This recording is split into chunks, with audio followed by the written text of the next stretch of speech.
आज का ना दिन सुबह जो शुरू हुआ इतना बढ़िया था। सुबह उठे हम, उसके बाद में हमने जाना था 8:30 बजे। तो ठीक 8:30 बजे निकले और ऐसे दरवाजे पे गए जहाँ पे मेरे को ना एक अलग जो आज एहसास हुआ है मैं शेयर करना चाहता हूँ आपके साथ। नानक मत्था साहब, सामने गुरुद्वारा साहब है। 1 किलोमीटर पहले एक बड़ा सा, जिसे बोलते हैं वेलकम करने वाला, बाबा वेलकम कर रहा है इंसानों को, आओ मेरे इधर। वो 1 किलोमीटर की सड़क थी, उस सड़क को देख के ना मज़ा आ गया। ऐसी साफ सुथरी सड़क, मतलब मेरे को लगा कि अगर हम बोलते हैं उत्तराखंड में मॉडल सड़क होनी चाहिए सफाई के नाम पे, तो सुबह वो देखने को मिली। अच्छा, अंदर गए, अंदर जा कर के क्या सुकून वाला जज्बा था। तो आज वहाँ पे हमको एक बहुत बढ़िया आशीर्वाद मिला है।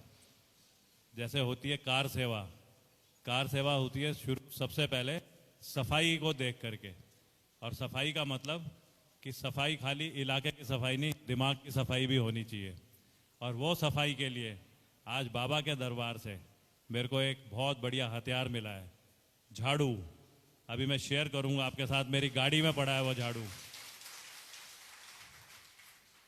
अगर वो झाड़ू आज बाबा के दरबार से आम आदमी पार्टी के एक कार्यकर्ता अजय कोठियाल को मिला है, तो हम इस जगह से सबको ये बताना चाहते हैं, इस झाड़ू से हमने उत्तराखंड की सफाई करनी है। और सफाई ये नहीं है कि उत्तराखंड के लोगों की, उन लोगों की जो नेगेटिव सोचते हैं उनके दिमाग की सफाई करनी है। जिस दिन वो सफाई हो गई, उत्तराखंड का ना नवनिर्माण शुरू हो जाएगा। और मेरे को जो अच्छे लगने की बात है, क्योंकि जब ये कार्रवाई हुई तो उसके बाद जिस जगह से कर्नल अजय कोठियाल फेमस हुआ था केदारनाथ बाबा के यहाँ पे काम करने के लिए, तो मेरे को याद है नानक मत्था में एक कम्युनिटी रहती है थारू। एक थारू लड़का, शुरू में जब हमें उम्मीद नहीं थी कि हम वाकई में केदारनाथ में काम कर पाएंगे, उसका नाम था ध्रुव राणा। आज मैं उसके घर में गया, उसके भाई से और उसकी वाइफ से मिल के आया। मेरे को इतना मज़ा आया ना। उस ध्रुव राणा जिसने केदारनाथ में जज्बे के साथ में काम करके कर्नल अजय कोठियाल को फेमस बनाया। तो आज आपने जैसे पूछा कि कैसा लगा, यहाँ पे आया, उसके बाद में यहाँ पे एक और प्रोग्राम चल रहा है, मुख्यमंत्री जी भी शायद आज आ रहे हैं यहाँ पे। लेकिन जिस एहसास के साथ में, जिस जज्बे के साथ में, जिस एक जोश के साथ में मेरे को यहाँ पे लाया गया है, तो ये गर्मी के पसीने नहीं है, ये आप लोगों के जोश के पसीने हैं जो मेरे को आ रहे हैं। मैं तो ये सोच रहा था आज ना कोई संवाद होना ही नहीं चाहिए, आज खाली आप लोगों से बात सुन करके मैं पॉइंट नोट करूं, ताकि उस ताकतवर झाड़ू के साथ में आपके विचारों को लेकर के उस नवनिर्माण की जो हम बात करते हैं, वाकई में उसकी शुरुआत करें हकीकत में ज़मीन पे करके। तो आज बहुत बढ़िया दिन है हमारा। धन्यवाद बहुत बहुत। बिल्कुल, बहुत सही बात सर आपने कही। और सवाल जो हैं वो आज भी बहुत सारे हैं, और मेरे सामने ये चेट्स रखी हैं क्वेश्चंस की, जो कि लगातार युवाओं ने की है। और रजिस्ट्रेशन डेस्क से लगातार बातचीत भी कर रहे थे और पूछ रहे थे कि हम कुछ भी पूछ सकते हैं अपने भविष्य के बारे में, तो बहुत ज़्यादा उत्सुक थे। तो चलिए सवाल ले लेते हैं। और जावेद मलिक जी का ये सवाल है, अगर जावेद मलिक जी यहाँ पर मौजूद हैं, सवाल उनको माइक पास कीजिए।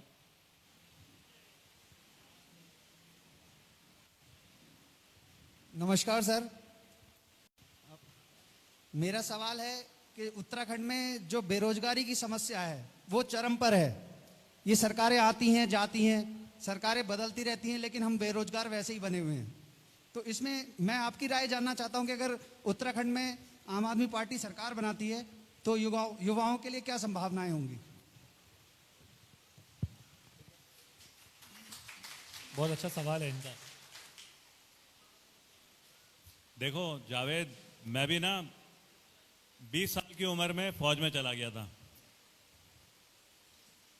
मेरे को क्योंकि उस 20 साल की उम्र के बाद 27 साल जो मैं फौज में रहा, तो मेरे को और 27 साल जो मैंने नौकरी करी, मेरे को ना बहुत ज़्यादा उत्तराखंड के बारे में जानकारी नहीं थी कि कैसे उत्तराखंड जब यूपी से बन करके आया, अलग हुआ, और उसके बाद में क्या तरक्की हुई है, क्या कारण है कि तरक्की नहीं हुई।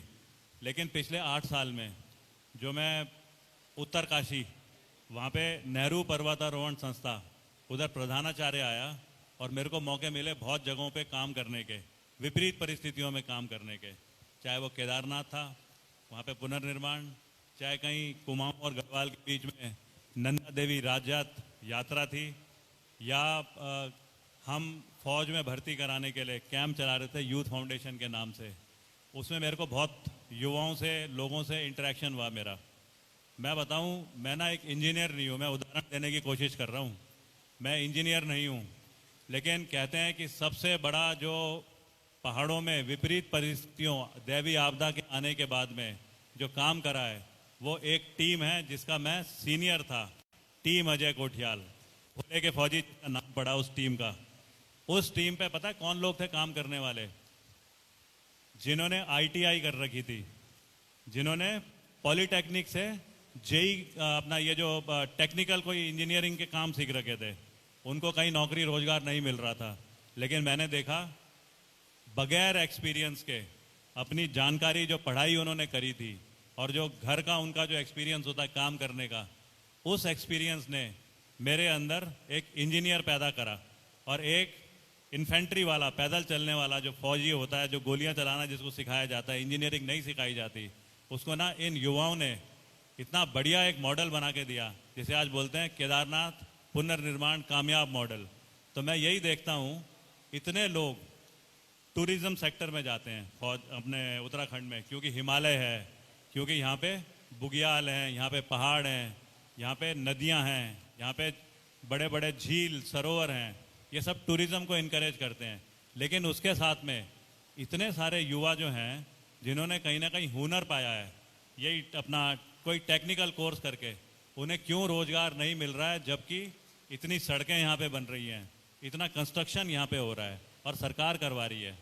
तो पता है क्या है सरकार का, क्या मैंने जो सिस्टम समझा, कंस्ट्रक्शन तो हो रहा है, काम भी हो रहे हैं, कहीं ना कहीं लोगों को रोजगार भी मिल रहा है। लेकिन रोजगार कैसे मिल रहा है? वो एक कंपनी को आउटसोर्स कर रहे हैं कि तुम करो। कंपनी जो आउटसोर्स हो जाती है वो फिर उत्तराखंड की तरफ नहीं देखती, वो कहीं और से लेके आ रही है, कहीं बिहार से लेके आ रही है, किसी और जगह से लेके आ रही है लोगों को। तो इसमें कौन सी बड़ी बात थी? सरकार के पास में पीडब्ल्यूडी है, सरकार के पास में इरिगेशन है, सरकार के पास में हाइडल डिपार्टमेंट है, ये सारे डिपार्टमेंट हैं जो सीधा नौकरियां दे सकते हैं। वो एक थर्ड पार्टी को करके और उसके बाद में रोजगार का जरिया किसी बाहर वाले उसको दे रहे हैं। तो हमने तो, मैं जो बात कर रहा हूँ वही झाड़ू, उस झाड़ू से सारे सरकार में जो काम कर रहे हैं हमारे रिश्तेदार, उनके सबके दिमाग ठीक करने हैं। उत्तराखंड की तरफ देखो, यहाँ पे ना बहुत ज़्यादा स्कोप है। खाली ये है कि जज्बे के साथ करना है, आंखों में आंखें मिला करके, घबराना नहीं है। घबरा गए तो हम ना 20 साल में जो सरकारें कर रही हैं हम भी वैसे ही दिखेंगे। तो बहुत सही सवाल और बहुत सही जवाब उसका आपने दिया है। बहुत से सवाल हैं, ऐसे लगातार हम सवाल ही लेंगे और युवाओं की बात पहुंचेगी। पलायन को लेकर एक सवाल है, क्योंकि नाम चिट में कट गया है तो नाम मैं नहीं पढ़ पा रहा हूँ। पलायन को लेकर चिंतन तो हर कोई करता है, पर इसकी चिंता किसी को नहीं है। आप क्या सोचते हैं इस विषय पर? पलायन को लेकर ये सवाल है, मैं नाम उनका नहीं लिखा यहाँ पर। देखो, पलायन जो है ये एक प्रोसेस है। जरूरत होती है इंसान की तो पलायन होता है। आ गया झाड़ू।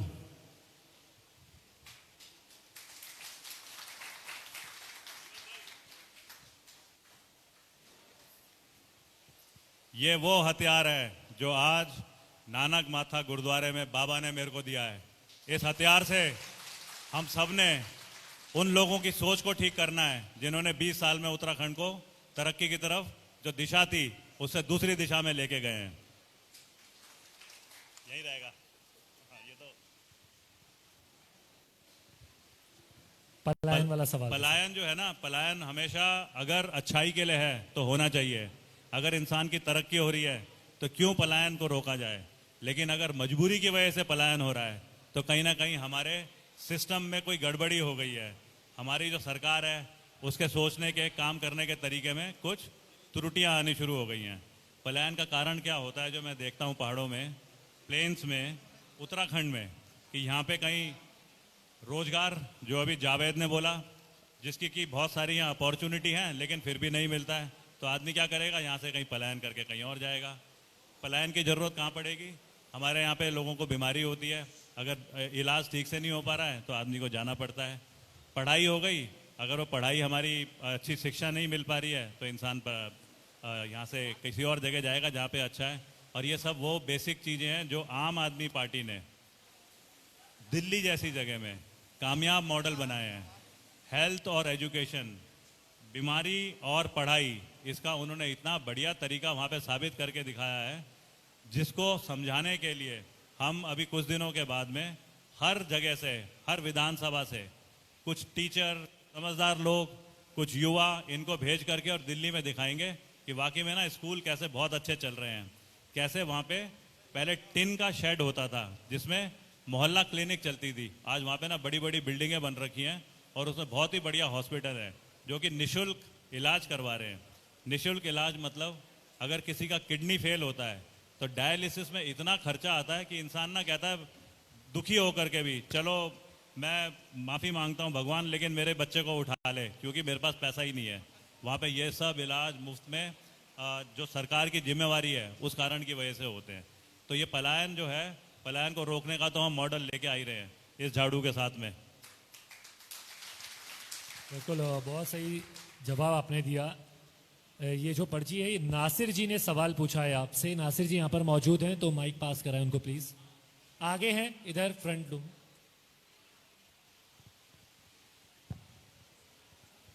सर, मेरा सवाल आपसे है कि आज हमारे उत्तराखंड के अंदर स्कूल की जो भी समस्याएं हैं, पढ़ाई वो नहीं हो रही हैं। बच्चे जाते हैं, सिर्फ खाना मिलता है उन्हें और कुछ नहीं मिलता, शिक्षा नहीं मिल रही है। तो सर, अगर आम आदमी पार्टी आती है तो उसको किस तरीके से रोकेगी और पढ़ाई जो है अच्छी करेगी? आसिफ, मैं अभी ना यही बात कर रहा था कि आम आदमी पार्टी ने जो वाकई कामयाब मॉडल दिखाए सबसे पहले बना करके, वो ना स्कूल है। अब मैं समझाता हूँ स्कूल में क्या होता है। बैठ जा आसिफ। स्कूल में क्या होता है वहाँ पे, जैसे दिल्ली में मलिन बस्तियाँ हैं, मलिन बस्ती के बच्चे आते हैं पढ़ने के लिए, छोटे छोटे बच्चे, उनको कोई जानकारी नहीं होती। वो खाली आते हैं तो एक बस होती है, बस में बैठे स्कूल पहुँचे। अब स्कूल में क्या होता है, 12-13 बच्चे पहुँचे एक साथ, उनको आया जो है वो एक साथ पकड़ेगी बच्चों को और सीधा गुसल खाने में, बाथरूम में ले जाएगी। इतने साफ सुथरे बाथरूम हैं, शीशे लगे हुए हैं चारों तरफ, अच्छे वाले जैसे 5 स्टार होटल होते हैं वैसे शावर लगे हैं उसमें। वहाँ पे उनको नहलाया जाता है, साफ सुथरे ढीले ढाले कपड़े पहनाए जाते हैं, फिर क्लास में बिठाया जाता है।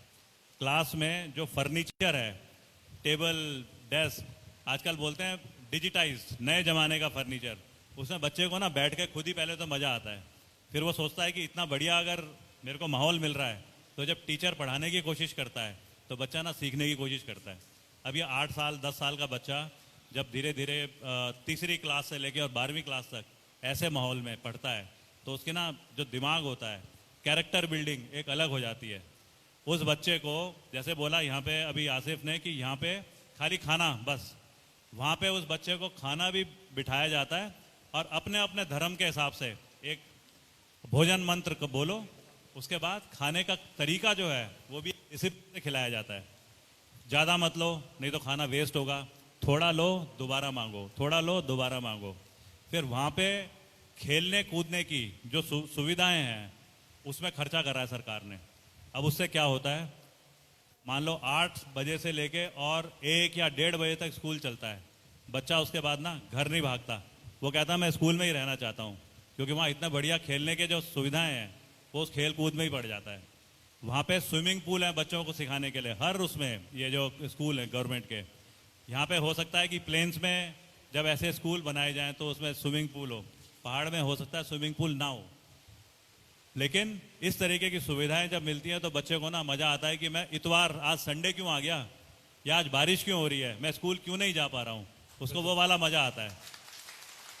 वहाँ पे जो है बच्चों के लिए छोटा इंडोर अंदर कमरे में शूटिंग रेंज बना रखा है, एयर गन से प्रैक्टिस कराई जाती है, उसी में से ना कोई बढ़िया स्पोर्ट्समैन भी निकलता है, उसको छोटी उम्र में ही सेलेक्ट करके और ट्रेन करा जाता है ताकि बाकी आगे उम्र में बढ़ने के बाद में उसको कहीं ना कहीं किसी ना किसी स्पोर्ट्स डिसिप्लिन में अच्छा करने का मौका मिले। तो ऐसे स्कूल जो हैं ये आम आदमी पार्टी ने दिल्ली में बना करके साबित कर दिए हैं। हमने खाली उसको यहाँ पे फॉलो करना है उस मॉडल को। अब 20 साल से मेरे को नहीं पता कि क्यों सरकार झिझकती है। अगर कामयाब मॉडल है तो उसे उठाओ और अपने यहाँ पे कोशिश करो। अगर यहाँ पे करेंगे तो हम ही लोग तो हैं उस स्कूल से पढ़ के नागरिक बनेंगे। अभी ये यहाँ पे मैडम लोग आए, ये बच्चे आए, देखो क्या सही लग रहे हैं ये। इन्हीं को और अच्छी वो वाली एजुकेशन मिलेगी। ये पक्का सितारगंज की अगली डीएम बनेगी आज से 20 साल के बाद में, कोई दो राय नहीं है उसमें। बिल्कुल। और अगला सवाल ले लेते हैं सुधीर तिवारी जी। सुधीर तिवारी जी, माइक पास कीजिए। मेरा सवाल है, स्वास्थ्य हाल यहाँ बहुत बेकार है। अगर आम आदमी पार्टी आती है तो किस तरह से करेगी? सुधीर दोबारा। मेरा कहना ये है, यहाँ स्वास्थ्य सेवा पूरी तरह से चरमरा गई है। अगर आम आदमी पार्टी आती है तो क्या करेगी? स्वास्थ्य सेवा, स्वास्थ्य बड़ा मुद्दा है और हाँ, स्वास्थ्य स्वास्थ्य को हेल्थ को लेकर इनका सवाल है। स्वास्थ्य, जी देखो क्या अजीब विडंबना है।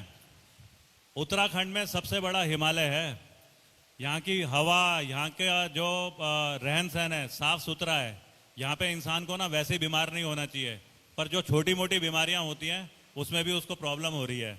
क्योंकि हमारी स्वास्थ्य सुविधाएं जो हैं, मैं बोलूँगा कल हम जब हल्द्वानी से यहाँ के लिए चले तो वैसे तो सड़क अच्छी है, लेकिन बीच में कुछ जगह ऐसी थी, इतने बड़े बड़े गड्ढे थे सड़क में कि बोलते हैं ना वो युवा जो मोटरसाइकिल है ऐसे चलाता है यूं करके, जू जू करके। उसके लिए सबसे बढ़िया है कि गड्ढे गड्ढे कैसे मैं मोटरसाइकिल चलाऊं जू जू करके। उस गड्ढों में अगर पानी भर दो तो शायद 4 महीने के बाद हम मछली भी पाल सकते हैं। हमारी स्वास्थ्य सुविधाएं आज इतने बड़े बड़े गड्ढे हो रखे हैं हर जगह जो देखी जाती हैं। अब वो ऐसा क्या है कि हम जो मेहनत करने वाले लोग माने जाते हैं उत्तराखंड के, जो भी हमारी कम्युनिटी है सारी, लेकिन यहाँ पे हम क्यों अपने ही रिश्तेदारों को जो कि इन नौकरियों में जाते हैं, डॉक्टर बनते हैं, ऐसी सुविधा नहीं दे पा रहे, ऐसे मोटिवेट नहीं कर पा रहे कि वो लोग आज स्वास्थ्य सुविधाओं को ना बिल्कुल ठप माना जा रहा है। स्वास्थ्य ऐसी एक सुविधा है जो कि दोबारा हमने खाली फॉलो करनी है। दिल्ली में जो आम आदमी पार्टी ने कर रखा है, मतलब ये नहीं है कि दिल्ली हमें कहीं पे भी कोई अच्छी चीज़ मिले, हमें ना उसको कोशिश करनी चाहिए। जैसे मैं उदाहरण दूं, लुधियाना में कपड़े की इंडस्ट्री है, वहाँ पे फैब्रिक बनता है, लेकिन जो कपड़े बनते हैं वो ऐसा नहीं है कि वहाँ पे कोई भेड़ बकरी का फार्म है कि उसकी ऊन बनती है और उसके बाद लुधियाना में हो सकता है। वहाँ पे सब ये जो प्लास्टिक, पॉलीथीन, आर्टिफिशियल वूल के कपड़े बनते हैं, गरम कपड़े बनते हैं। अब जो गरम कपड़े बनते हैं क्या होते हैं उसमें, कंबल होगी, शॉल होगा, अपनी स्वेटर होगी, टोपी होगी। इनका मार्केट कहाँ पे होता है? पहाड़, जहाँ पे ठंडा होगा। ठंडा कहाँ होगा? पहाड़, और पहाड़ के बगल में उत्तराखंड के प्लेन, यहीं सबसे ज़्यादा ठंडा होता है अगर देखा जाए देश में। अब क्या होता है, उत्तराखंड के लोग 70% लोग वहाँ पे जो काम कर रहे हैं लुधियाना में इन फैक्ट्रियों में, वो 70% उत्तराखंड के हैं। वो जाकर के काम करते हैं, उसके बाद में वो कपड़े बनते हैं, गरम कपड़े। अब गरम कपड़े का मार्केट कहाँ? उत्तराखंड। फिर वो कपड़ा आता है उत्तराखंड में। तो अब मैं अगर इस तरीके से समझाऊं, एक बच्चा अजय कोठियाल 20 साल का, वो जाता है काम करने लुधियाना में। जिस फैक्ट्री में काम करता है वहाँ गरम कपड़े बने, गरम कपड़े बनने के बाद मालिक बेचने के लिए जो बीच के जो डीलर होते हैं उनके जरिए उन कपड़ों को बेचता है उत्तराखंड। और खरीदता कौन है? अजय कोठियाल की माँ खरीद रही है दोबारा। तो अजय कोठियाल जा रहा है, काम वहाँ पे कर रहा है, और दोबारा वहीं पे अजय कोठियाल के गाँव में कपड़ा बिक रहा है।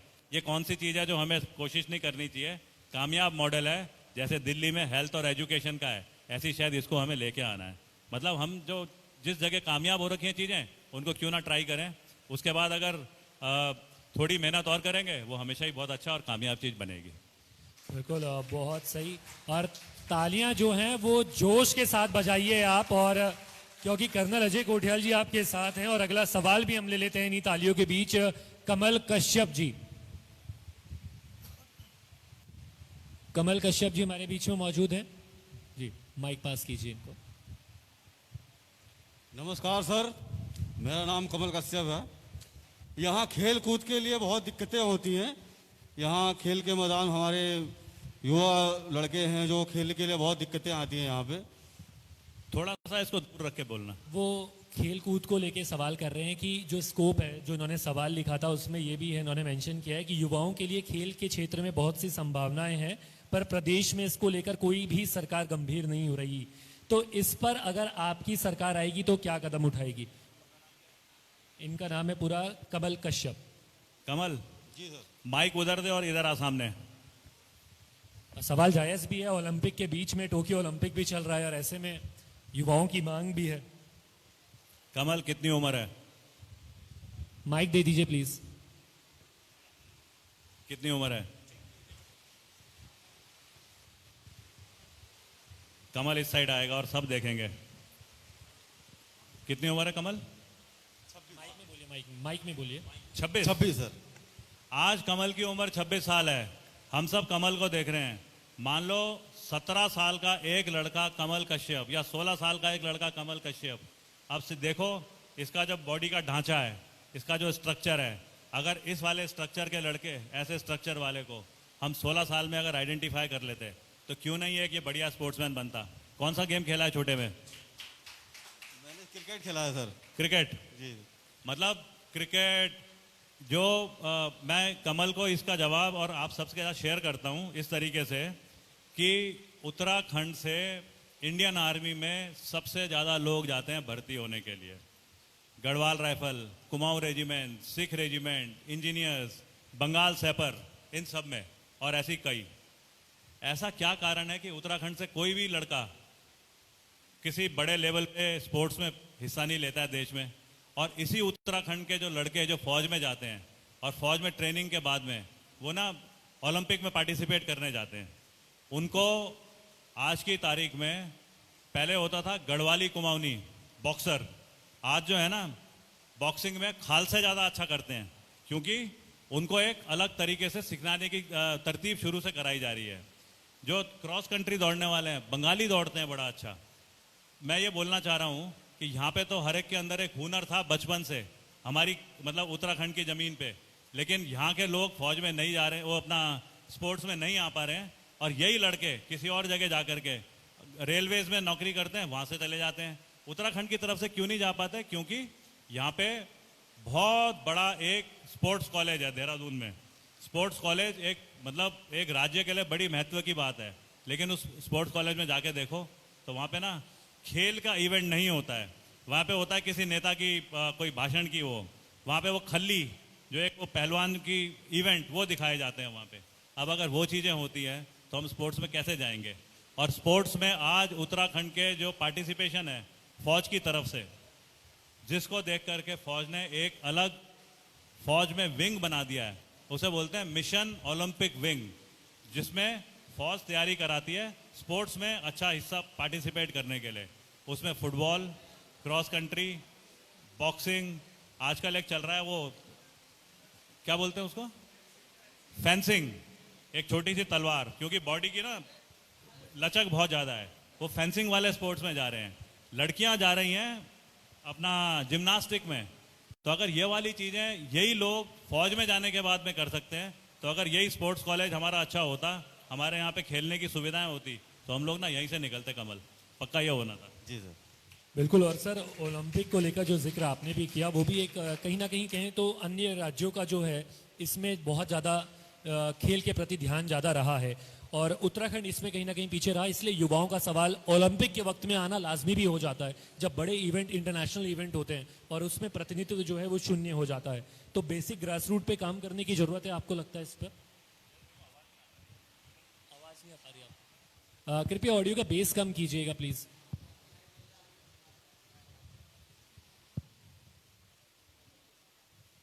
हेलो, ठीक। क्या बोला था दोबारा बोलो। ओलंपिक में जिस तरीके से जिक्र कर रहे थे, खेलकूद का ही सवाल था, तो ओलंपिक का भी जिक्र हो जाए टोक्यो के, तो उसमें देश का नेतृत्व करने के लिए कई राज्यों से युवा आगे आए हैं, पर अगर बात उत्तराखंड की करें तो इस सूची में वो शून्य नजर आता है। तो ग्रास रूट पे काम करने की जरूरत है क्योंकि युवा प्रतिभा हमारे पास है। अच्छा, दूसरी बात ना, ये खेल जो हैं, स्पोर्ट्स जो हैं, इसका मतलब यही नहीं कि हमने ओलंपिक में हिस्सा लेना है। अगर हमारी दिनचर्या में स्पोर्ट्स एक अच्छी एक्टिविटी हो जाती है, अगर हमारे स्कूल कॉलेज में ये सुविधाएं मिलती हैं, अगर थोड़ा सा हमको कोई गाइड करने वाला कोच मिलता है, तो ज़रूरी नहीं है कि मेरे को इंटरनेशनल लेवल पे पहुंचना है। मेरे अंदर की सोच ही अपने आप इतनी अच्छी हो जाती है कि मैं किसी भी फील्ड में जाऊंगा, चाहे मैं ITI करके जूनियर इंजीनियर बनूंगा, चाहे मैं डॉक्टर बनूंगा, फार्मासिस्ट बनूंगा, चाहे मैं फौज में जाऊंगा, मेरा ना अंदर का कैरेक्टर अपने आप ही डेवलप होता है। ये तो बहुत छोटे लेवल से स्कूलों में देने वाली व्यवस्था है जो करने की ज़रूरत है। और वही जो स्कूल आज हम बात कर रहे हैं कि उत्तराखंड में बनने चाहिए, उन स्कूल में ना बहुत इंपॉर्टेंट जो एक एस्पेक्ट है पढ़ाई के साथ में, वो यही है स्पोर्ट्स फैसिलिटी। क्योंकि स्पोर्ट्स जो है वो पढ़ाई का एक बहुत बड़ा अच्छा करने का जरिया है। तो स्पोर्ट्स को तो हमें बहुत ज़्यादा इंपॉर्टेंस देनी है। बिल्कुल, और ये हमारी किस्मत भी है कि अभी हम बात कर रहे हैं स्पोर्ट्स की और टोक्यो ओलंपिक की, तो भारत की बेटी ने भारोत्तोलन में ब्रॉन्ज माफ कीजिएगा सिल्वर मेडल जीता है, मीराबाई ने। मैं चाहूंगा तालियों से आज हम यहां से अभिनंदन करें भारत की बेटी का। और ऐसा ही हम चाहेंगे कि उत्तराखंड की बेटियां, युवा आगे आए और वो भी इस तरह भारत का नाम रोशन करें। जोरदार तालियां एक बार होनी चाहिए और ये गूंज टोक्यो तक जानी चाहिए भारत की उम्मीदों की।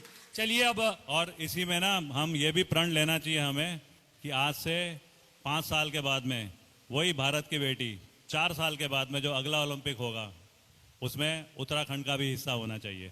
बिल्कुल बिल्कुल सर। अगला सवाल हम ले लेते हैं पंकज कुमार जी, माइक पास कीजिए प्लीज। सर मेरा सवाल है कि आपने आम आदमी पार्टी ही क्यों ज्वाइन करी, जबकि आपके पास 8 विकल्प और थे। पंकज, क्या है, मैं ना एक वही जैसे मैं कह रहा था 20 साल की उम्र में फौज में चला गया, उसके बाद मैं फौज में ही रहा। जब 2013 में मैं उत्तरकाशी में NIM प्रिंसिपल बन के आया, तो उसी के कोई 2 महीने के बाद में अचानक आपदा आ गई। सबसे बड़ी आपदा जो आई थी 2013 में, उत्तराखंड आपदा बोलते हैं, हिमालयन आपदा बोलते हैं, केदारनाथ आपदा बोलते हैं, सभी नाम है उसके। उस टाइम पे मेरे को मौका मिला समाज से बहुत नज़दीकी से बात करने का। उससे पहले फौजी था मैं गढ़वाल राइफल से, लेकिन ना इतना ज़्यादा ग्राउंड में नहीं जानता था चीज़ों को। जब मेरे को वो मौका मिला और कई लोगों ने मेरे से उम्मीद करी कि आप तो कर्नल साहब हो, 2 लड़कों को फौज में भर्ती करा दो, वो सुन करके मैंने कुछ कोशिशें करी लड़कों को ट्रेन करने की, नौकरी दिलवाने के लिए। और उसमें क्योंकि लड़कों को रोजगार फौज में, आर्मी, पैरामिलिट्री फोर्स, ये अपना पुलिस, होमगार्ड, इनमें जब नौकरी मिलनी शुरू हो गई तो एक हमने ऑर्गेनाइजेशन बनाई, उसका नाम है यूथ फाउंडेशन। अब क्योंकि मेरा इंटरेक्शन समाज से काफ़ी ज़्यादा होना शुरू हुआ और मैं अपनी पलटन 4 गढ़वाल राइफल कमांड करके आ चुका था, तो कमांड करने के बाद में ना अगला रैंक होता है ब्रिगेडियर। मैं ब्रिगेडियर भी बन जाता, लेकिन उसमें क्या होता कि अब मैं ज़मीन पे जो फौज में काम करते हैं, आतंकवादी ढूंढना, आतंकवादी मारना, प्लान करना, दुश्मन के लिए कैसे आगे डिप्लॉय होना है, उस डिप्लॉयमेंट को कैसे ठीक करा जाए, कैसे तुम पेट्रोलिंग कर रहे हो, एम्बुश कर रहे हो। अब हम लोगों को इन चीज़ों में मज़ा आता है, हम सबको कागजी कार्रवाई में मज़ा नहीं आता था। और यहाँ पे जो मैंने माहौल देखा, मेरे को बड़ा अच्छा लगा कि इसमें ना हमको हिस्सा लेना चाहिए उत्तराखंड के तरफ, तरक्की की तरफ। मेरे पिताजी एक सिपाही थे, राइफलमैन, गढ़वाल राइफल में। अपनी मेहनत से फिर वो ऑफिसर बने। इसमें अपना सिख पलटन, सरदारों की जो पलटन होती है इंडियन आर्मी में, सिख रेजिमेंट, उसमें 6 सिख जो है सबसे तगड़ी मानी जाती है। मेरे पिताजी उसमें मेजर थे। फिर उसके बाद में BSF बनी, BSF में चले गए, शुरू में IG रिटायर हुए। अब क्योंकि मैं और मेरा छोटा भाई, हम दोनों की परवरिश तो बहुत अच्छी हुई है। हमारे घर वालों ने, क्योंकि अच्छे रैंक पे थे, अच्छी उनके पास में सुविधाएं थी, तो हमको पढ़ाई बहुत अच्छी मिली। वो सारी सुविधाएं जो होती हैं एक अच्छे घर के, मतलब बड़े घर के जो बच्चे होते हैं, वो हमको मिल रखी थी। शादीशुदा हम है नहीं। जब उत्तरकाशी में आने के बाद में मैं जो कह रहा था, जैसे केदारनाथ आपदा के बाद में काम करना, यूथ फाउंडेशन के जरिए लड़कों को रोजगार दिलवाना, कई मेडिकल कैंप लगा करके दिल्ली में ट्रीटमेंट कराना, मेरे को लगा कि ये ना एक बहुत अच्छी वाली चीज़ हो रही है जिसमें मेरे को सुकून आ रहा है। और मेरी माँ मेरे को बहुत ज़्यादा सपोर्ट करती थी उसमें। आज मेरी माँ नहीं रही, 3 साल पहले गुजर गई है। उसका हमेशा सपना था, बेटे अब तूने क्या करना है, तू ना इन्हीं कामों को कर। तो मेरे को ये समझ में आया कि अगर जो काम मैं अपनी अपनी क्षमता से कर रहा हूँ उसको और ज़्यादा करने के लिए मेरे को सरकार के अंदर घुसना पड़ेगा, क्योंकि सरकार के पास हर वो महकमे हैं जो हम काम कर रहे हैं उनको करने के लिए बने हैं। जैसे अगर मैं बोलूँ केदारनाथ निर्माण, तो PWD है, इरिगेशन है, ये सारे डिपार्टमेंट हैं। अगर मैं बोलूँ पढ़ाई के बारे में तो हेल्थ, ये अपना एजुकेशन डिपार्टमेंट है। अगर मैं बोलूँ कि रोजगार दिलवाना है, स्किल डेवलपमेंट, और इतनी जो हमारी वैकेंसीज बढ़ी हुई हैं वो सब सरकार के पास हैं। अब मैं सरकार में कैसे घुसूँ? तो मेरी ये समझ में आया उसमें घुसने के लिए एक ही तरीका है कि किसी ना किसी राजनीतिक दल को प्लेटफॉर्म बनाना। मैं उस राजनीतिक दल में नहीं जा सकता था जो कि मेरी उठक बैठक कराएं।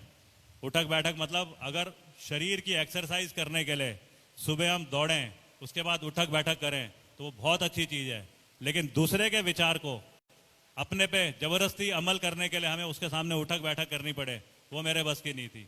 वो वाली राजनीति मेरे से नहीं हो सकती थी। तब मैंने एक ऐसी पार्टी जो दिल्ली जैसी जगह में, जहां पे सबसे बड़े दो राजनीतिक दल बीजेपी और कांग्रेस बुरी तरह से लड़ाई लड़ते हैं हार जीत के लिए, उस जगह पे एक पार्टी ने पहले तो अपनी जगह बनाई, पिछले 2 बार से लगातार जीत रही है, और उसके बाद उसने जो सुविधाएं समाज को दी, दिल्ली के समाज को, वही सारी मूलभूत जो सुविधाएं वो उत्तराखंड में जरूरत थी। तो मेरे को लगा ये वो पार्टी है जो हमको खुलापन भी दे रही है, हमको सुझाव दे रही है, हमें बोल रही है ग्राउंड पे जा करके तुम संवाद करो जैसे आज कर रहा हूं, और समझ के आओ लोगों से, और उसके बाद में हमसे डिस्कस करो, हम उसे तुम्हें पूरी छूट देते हैं, सपोर्ट देते हैं करने के लिए। तब मैंने राजनीतिक दल आम आदमी पार्टी ज्वाइन करी। हेलो, इसलिए करी आम आदमी पार्टी ज्वाइन। बिल्कुल, और तालियां जो हैं वो ऊर्जा दर्शाती हैं, तो तालियां जोरदार एक बार बजा लीजिए आप अपने लिए भी, क्योंकि आप लोग बहुत अच्छे सवाल पूछ रहे हैं। और अगला सवाल जो है वो 2 युवाओं का है और एक जैसा इनका सवाल है, इसलिए सरजीत मंडल और राजू हल्दर जी हैं यहाँ पर मौजूद हैं, तो अपना सवाल पूछ सकते हैं। माइक पास कर दीजिए इधर।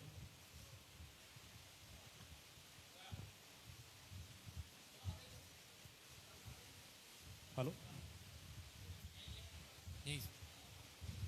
ये दोनों युवा हैं जिन्होंने सवाल पूछा। जी जय हिंद सर। सर मैं एक मिनट पहले उधर पीछे को घूमो। आज इन्होंने 15 सेल्फी खींच खींच के मेरी जान ले ली मेरी सुबह से। सर जय हिंद। हम सर सितारगंज शक्तिपारम क्षेत्र के बंगाली लड़के हैं, और हमारे यहाँ की एक जो है बहुत पुरानी समस्या है जो पिछले 60 साल से चली आ रही है, और जिसके वजह से जो है हमारे किरण मंडल जी ने, विधायक जी के होते हुए भी जो है इस्तीफा दे रखा है कि हमारे जाति को लेके, जिसमें जो है सीएम साहब विजय बहुगुणा जी ने जो है डायरेक्ट हमें कहा था कि आपकी जाति, हमारी जाति में सर पूर्व पाकिस्तान और बांग्लादेश शब्द से विस्थापित केवल स्कॉलरशिप हेतु छात्रवृत्ति प्रदान की जाती है। ये हमारे जाति प्रमाण पत्र में लिखा है, और जो कि पिछले 60 साल से। दोबारा बोलना, क्या लिखा है? सर पूर्व पाकिस्तान एवं बांग्लादेश से विस्थापित छात्रवृत्ति हेतु बालकों को जाति प्रमाण, एससी जाति प्रमाण का दर्जा दिया जाता है, और नोट उसमें लिखा है केवल छात्रवृत्ति के लिए। और हमारा पूरा जो है, जो जितने सरकारी फार्म वगैरह भरते हैं, तो इसमें जो है हमारा सामान्य का चार्ज 350 रुपये सामान्य का लगता है। और इसके लिए जो है हमने पिछले 60 वर्षों से इसी में लगे हैं कि हमारे जाति प्रमाण पत्र जो है पूर्व पाकिस्तान शब्द और बांग्लादेशी जैसे ये शब्द जो हमें बड़ा विचलित करते हैं, ये शब्द हटाने की जो है बहुत प्रयास किया, परंतु हटा नहीं। आप ये जब इलेक्शन होता है तो वोट देते हो? जी सर। इलेक्शन होते हैं तो वोट देते हो आप? जी। वोट देते हो? जी जी। आपका वोटर आईडी कार्ड बना हुआ है? जी सर। यार मेरे को ना इस बारे में पता नहीं भाई, मैं अभी कुछ नहीं बोल सकता हूँ, लेकिन आज अभी इसके बाद में हम लोग जा रहे हैं शक्ति फार्म। जी। तो तू मेरे को एक दिखाएगा जरा, वो कैसे है वो जाति प्रमाण पत्र? मेरे पास देखूंगा, मैं अलग से बात करूंगा। अच्छा अच्छा, ठीक। मैं आप सबको बोलता हूं कि मेरे को ना, मतलब ऐसा नहीं है कि मेरे को सारी जानकारी हो सकती है। ये जानकारी जो है मेरे को एक लॉजिकल इंसान की तरह अगर सोच के बोलूं, अगर ये आदमी वोट दे सकता है तो मेरे ख्याल से सारे अधिकार होने चाहिए। अब मैं समझूंगा उसको जरूर, लेकिन साथ में सर हमारा जो है स्थाई में भी उत्तराखंड, जन्म प्रमाण पत्र भी उत्तराखंड है, जबकि हमारे पूर्वज वहां से आए थे, हमारे पिताजी दादाजी यहीं पे पैदा हुए हैं, फिर भी हमारे जाति प्रमाण पत्र से। ठीक है, बिल्कुल जो आपका सवाल है उनका जवाब मैं इसको ना, क्योंकि मेरे को, मैं दोबारा बोल रहा हूँ, मेरे को पूरी जानकारी नहीं है, सॉरी, हर चीज नहीं हो सकती ना जानकारी, लेकिन समझदार आदमी हूँ, आज ही समझूंगा, अभी मेरे को दिखाना जरा, और उसमें पक्का मैं कहीं ना कहीं खड़े होकर जवाब भी दूंगा इस बात का, और ये 100% जवाब पॉजिटिव ही होगा। लेकिन पॉजिटिव का मतलब ये नहीं बोलूंगा पॉजिटिव, मैं बताऊंगा क्या पॉजिटिव में क्या तरीके होते हैं, वही बताऊंगा। सर एक मेरा सवाल है आपका, तो पहले धन्यवाद देना चाहूँगा कि आपने इस प्रकार का युवा संवाद रखा।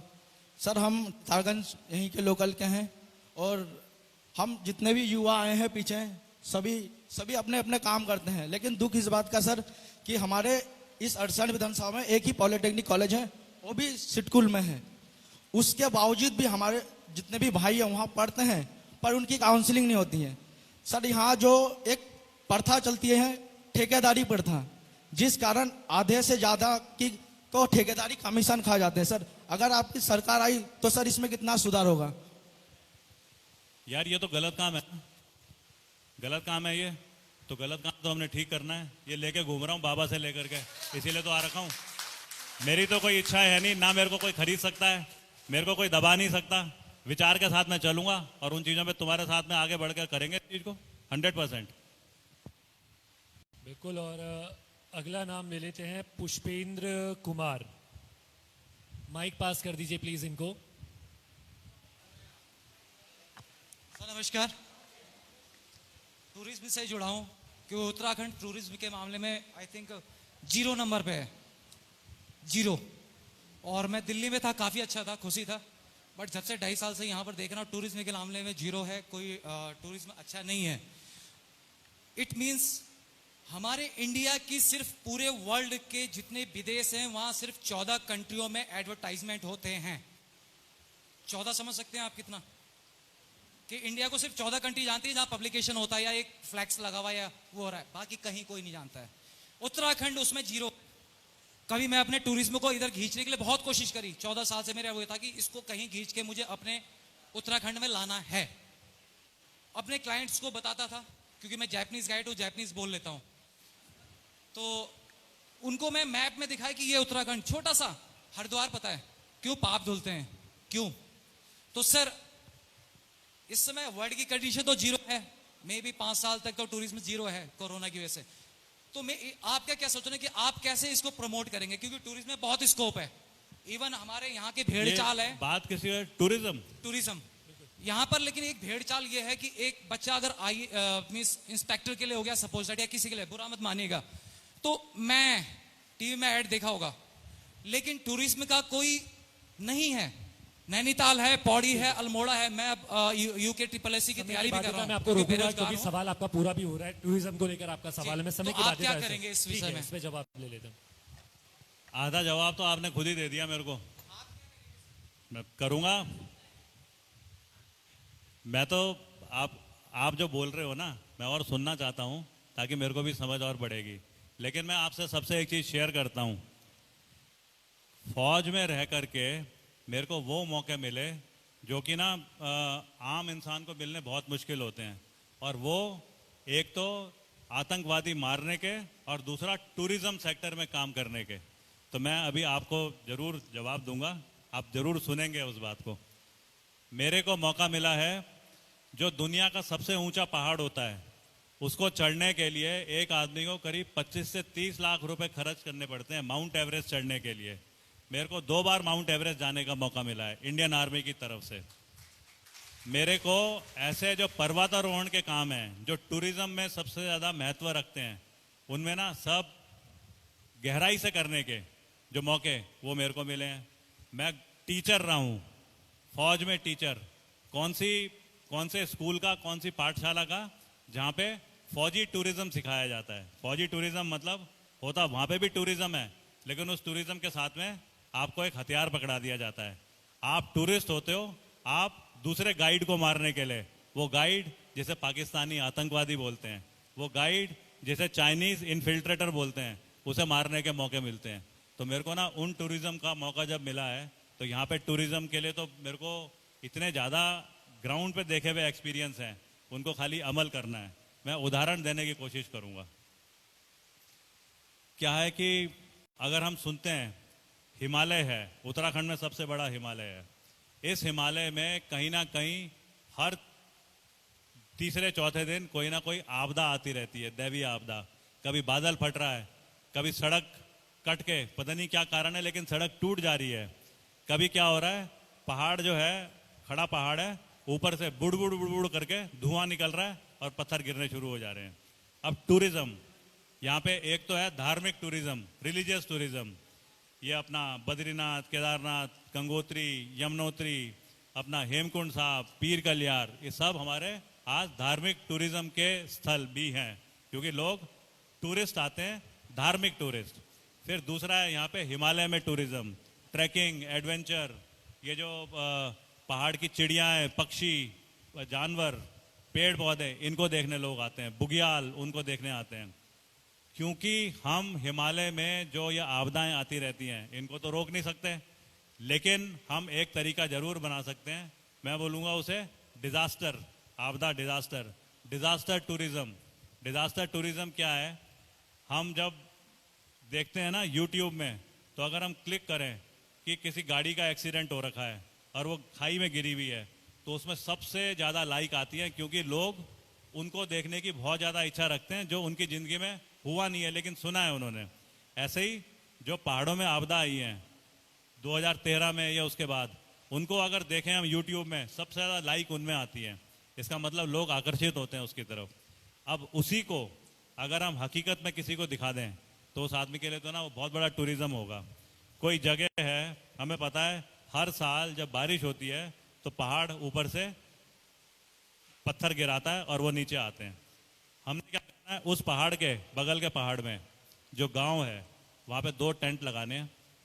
JNU, जवाहरलाल नेहरू यूनिवर्सिटी, वहाँ के जियोलॉजिस्ट को लेके आना है, वहाँ से 4 अच्छे बहुत अमीर लोगों को लेकर के आना है एक टूरिस्ट की तरह कि आओ तुम्हें हम डिजास्टर टूरिज्म दिखाते हैं।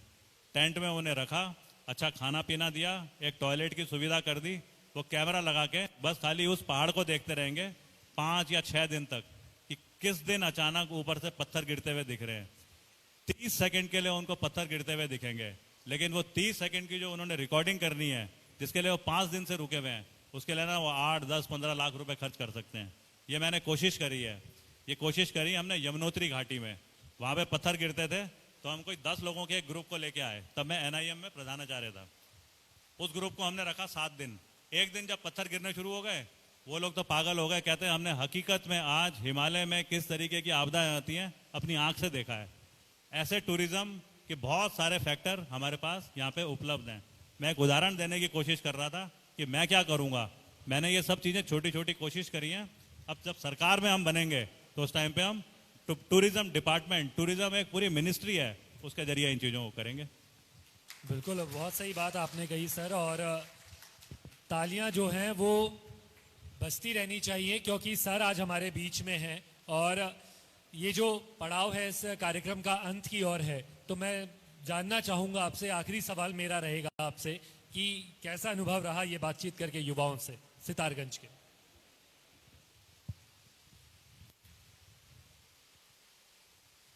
एक बार क्या हुआ, जम्मू कश्मीर में जगह है गुलमर्ग, तो गुलमर्ग में मेरी पोस्टिंग थी, तो एक मेरा कोर्समेट था, वो आया गुलमर्ग, तो वहाँ पे जैसे बर्फ़ पड़ती है ना, तो बर्फ़ में स्कीइंग करते हैं, होती है ना स्कीइंग, ऊपर से स्लिप करके आ रहे नीचे, तो वहाँ पे स्कीइंग सिखाई जाती है। तो जब हम स्कीइंग करते थे वहाँ पे, उसके बाद में एक गुलमर्ग की एक खासियत है, वो जैसे सांझे चूल्हे होते हैं वैसे ही वहाँ पे सांझा चूल्हा होता है, उसमें रोटियाँ बनती हैं। रोटी बनाने वाले को बोलते हैं नान बाई, जैसे हमारे यहाँ रोटी नान बनते हैं सांझे चूल्हे में वैसे ही। तो वो थोड़ी नमकीन सी होती है, उसमें हल्का सा वो एक मक्खन लगाते हैं और वो खाने का सुबह सुबह चाय के साथ एक तरीका। तो जो मेरा कोर्समेट आ रखा था, मैंने उसे बोला आज हम नान बाई का नाश्ता करेंगे, तो चाय और वो रोटी।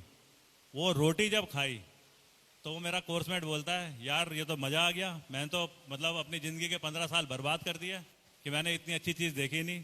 तो आज मैं जब सुबह से उठ करके, बल्कि कल से जब यहाँ पे आया हूँ और हमारा अंदर घुसे हम सितारगंज में, जिस तरीके से जोश के साथ में वेलकम हुआ, खाली वो उदंडी जोश नहीं कि अजय कोठियाल जिंदाबाद, अच्छी भावना के साथ में, और हमें समझाते हुए आए लोग कि क्या क्या यहाँ की खासियतें हैं। फिर उसके बाद में रात को हम रुके, आज सुबह यहाँ से निकले, हम कहीं कहीं जगहों पे गए, किस तरीके का हमको आज आशीर्वाद मिला है, हमको तलवार दी गई है। जो सिख फाइटर होते हैं ना असली, उन्होंने खड़े होके बोला कर्नल हम तेरे को खाली तलवार नहीं दे रहे हैं, उन्होंने तलवार मेरे को म्यान से निकाल के दी, इसे पकड़, ये तलवार तेरे बहुत काम आएगी, क्योंकि तूने इसको एक चिन्ह बना करके और बहुत सारे लोगों के साथ में युद्ध करना है, काम करने का युद्ध ऊपर के। उसके बाद में जैसे मैं कह रहा था, हमें उससे बड़ी तलवार मिल गई आज अगर ये सब चीजें मेरे साथ हो रही हैं सितारगंज में, मेरे को नहीं पता अभी क्या क्या प्लान होगा और कितनी अच्छी चीजें और हो रही होंगी आज के दिन। तो मैं तो ये कहता हूं, जैसे मेरे कोर्समेट ने बोला था कि मैंने इतना लेट क्यों करा नान भाई खाने में उसकी रोटी, मैं कहता हूं मेरे से कितनी बड़ी समझ में क्या गलती हो गई थी।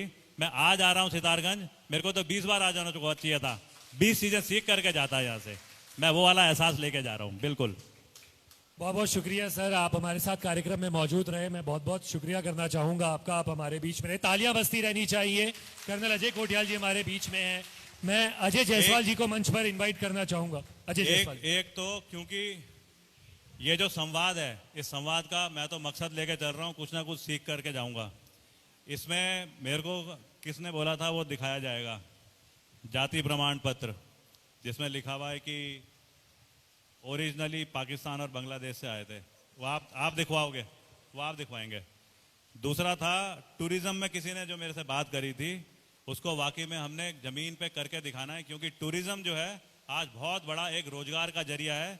जैसे हमारे ITI फार्मासिस्ट ये जो कोर्स करके जो बेरोजगार बैठे हैं, उनके लिए उत्तराखंड में जरिया है। बहुत बहुत धन्यवाद।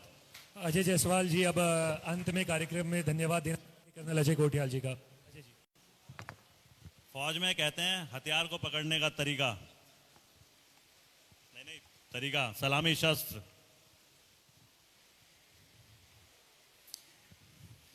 रिटायर्ड हवलदार रंजीत गढ़वाल स्काउट आज डेमोस्ट्रेशन